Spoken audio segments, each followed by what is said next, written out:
You're welcome back, and I think if you followed the last video, we gave an introduction on the different temperaments of pertaining to human beings that exist in the world. We looked at the other 5 categories, and today we want to start with the extrovert category, and we want to look at the sanguines. Who are sanguines? Who are they? Sanguines are people they're given to leadership. They're given to leadership. They are careful. They are easygoing. They are responsive. They are talkative. They are outgoing. They are sociable. These are sanguines. These are the kinds of persons who you consider as sanguines. They're easygoing. If we want to match them up with the 5 categories we talked about, they are thoracics. They're thoracics. They're easygoing. They're sociable. They want to be out there. They want to be able to lead things. They want to lead things. They want to take the front line. They want to take the front line carefully though.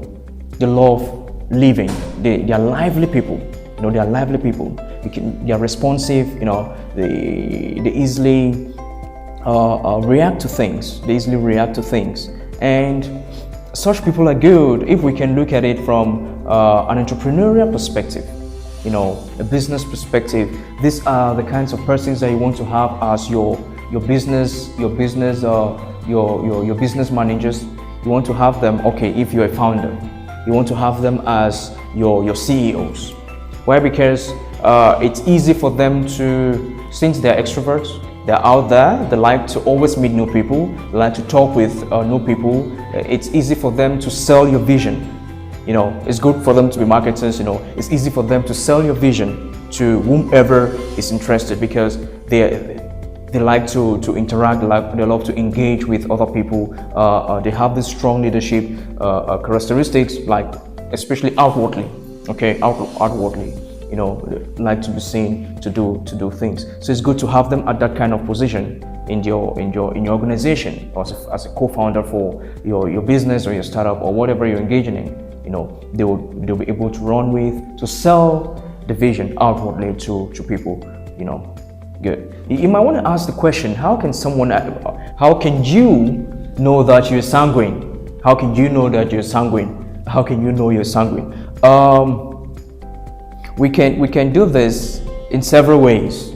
You can be able to pull through this to answer that question for yourself in several ways. And one of this would be borrowing from where we started to talk about human nature born out of physiognomy. Your physical build. We've talked about fat people. We've talked about slim people, thinkers. Slim people, they're mostly thinkers. Cerebrals, people who are given to so much studies and all of that. It was named because of the vertebral column, and seeing that they used to have large foreheads because of the brain matter and all of that. So we can use that to understand your personality in the first place, to know where you could belong, though that changes. Some other way that you might want to identify that you're sanguine, I think it's natural. You would see it as you live in society. What are the things you like doing? The things you do without pressure.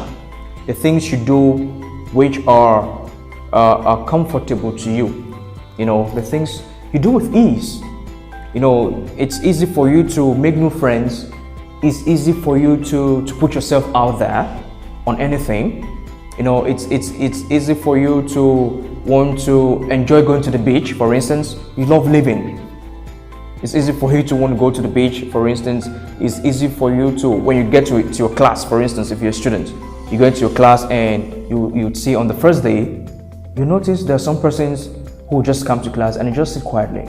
You won't even know them. But there is somebody who comes, and after 5 minutes, your first day at school, after 5 minutes, this person knows almost half of every other person's name.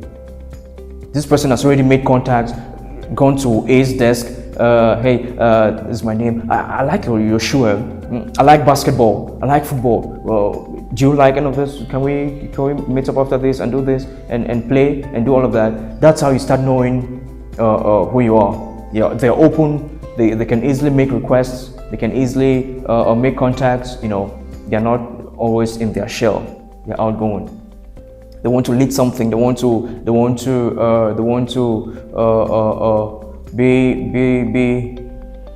the first to run with an idea which might not be theirs, you know, because they are not given to so much thinking and all of that, but they want to run with something. They're passionate to run with things when they grasp them. This is how you start knowing that okay, I think I might be a sanguine.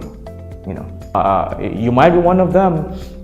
You might be one of them, but one thing that we'll come to realize, which we'll probably have in the final video, would be to look at how all of this connect, because no one person is just one person. We'll explain that further next time.